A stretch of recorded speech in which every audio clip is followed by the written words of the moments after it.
আশিক তন্দুরি রুটির জন্য আটা বানাবে। এটা হচ্ছে খামিরা ইস্ট বলে এটারে। Ashiq how many spoon? 1 2 spoon 2 spoon okay. और क्या डालेगा? soda soda, carbonate soda okay. How many spoon? 1 spoon okay. और salt সল্ট ওকে। সল্ট আপনারা টেস্ট মতো ডালবেন যতটুকু প্রয়োজন হয়।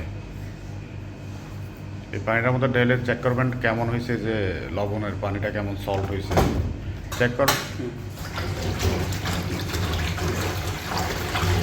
এটাকে এবার ভালোভাবে ইস্টগুলা নাড়িয়ে মিক্স করবেন।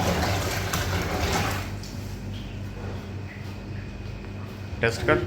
चाहिए सॉल्ट चाहिए और भी और चाहिए ओके।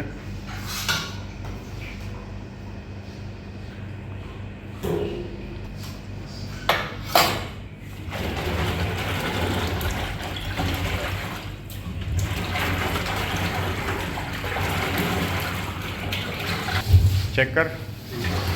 सॉल्ट चाहिए और नहीं चाहिए? खलास ओके।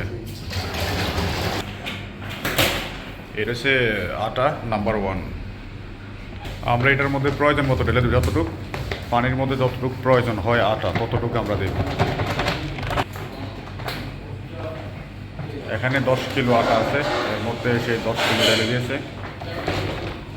এখন ভালোভাবে মিক্স করবেন এই পানির মধ্যে।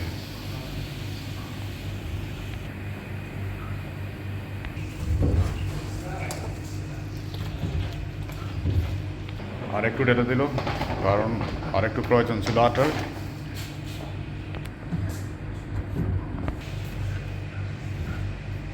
আটা অলরেডি কমপ্লিট। এটার মধ্যে স্যাম্পল 2-3টা উপকরণ। অনেকে অনেক কিছু দেয়, দুধ, চিনি, কলা। আমরা এত কিছু দেই না, এইভাবে নর্মালি আমরা বানাই, যেভাবে রেস্টুরেন্টে বানাই। এখন আমরা বানাইতেছি আটার প্যাডা। 100 থেকে 120 গ্রাম পর্যন্ত প্রত্যেকটা প্যাড আমরা বানাই। এই প্যাডাগুলা আমরা 2-3 ঘন্টা রেস্টে রেখে দিয়েছিলাম। এখন এটা দেখেন কীভাবে বানাই। আমরা বেলুন ছাড়াই বানাই। হাতে প্রথমে এই সাইডগুলো প্রেস করে পাতলা করে নেবেন, তারপরে হাতে বাড়ি দেবেন। দেখবেন একটু পরে হাতে কীভাবে আমরা বাড়ি দিই।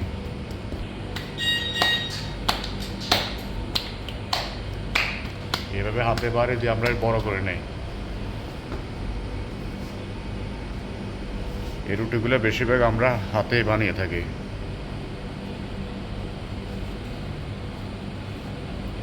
এই প্রসেসে আমাদের রুটিগুলো সবগুলো বানানো হয়।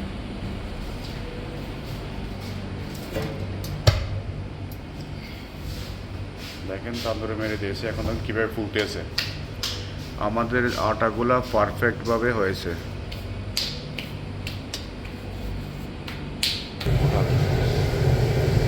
পুড়ে গেছে, ওকে। দেখেন কেমন পারফেক্ট রুটি হয়েছে।